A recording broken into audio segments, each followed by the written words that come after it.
Hey guys, কেমন আছো? আশা করি ভালো আছো। আর আমিও খুব ভালো আছি। চলে এলাম আজকে একটা নতুন রেসিপি নিয়ে। আজকে করতে চলেছি কেকের রেসিপি।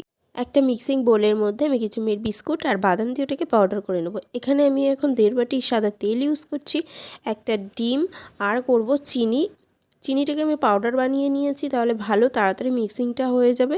তার মধ্যে দিয়ে দিচ্ছি বেকিং পাউডার আর লেবুর রস। তোমরা চাইলে ভিনিগারও ইউজ করতে পারো।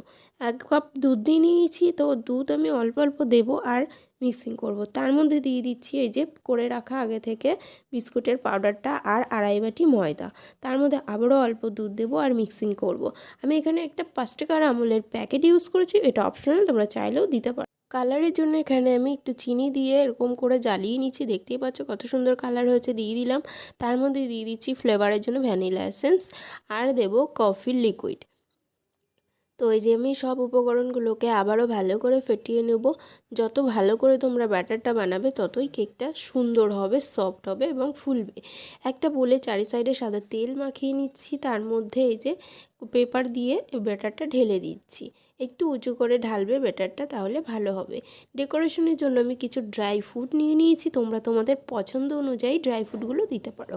তো এখন হয়ে গেছে, আর আমি এই যে কড়াই বসিয়ে দিয়েছিলাম আগে থেকে, বাটিটাও দিয়ে দিয়েছি। 1 ঘন্টা টাইম লেগেছে আমার কেকটা হতে। আর এই যে দেখতে পাচ্ছ কত সুন্দর হয়ে গেছে।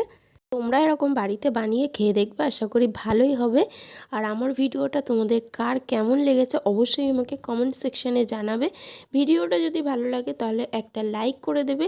আর তুমি যদি আমার চ্যানেলের নতুন বন্ধু হয়ে থাকো অবশ্যই চ্যানেলটিকে সাবস্ক্রাইব করে আমার সাথে থেকো। আজকের ভিডিওটা এই অবধি, নেক্সট ভিডিওতে দেখা হচ্ছে। টাটা।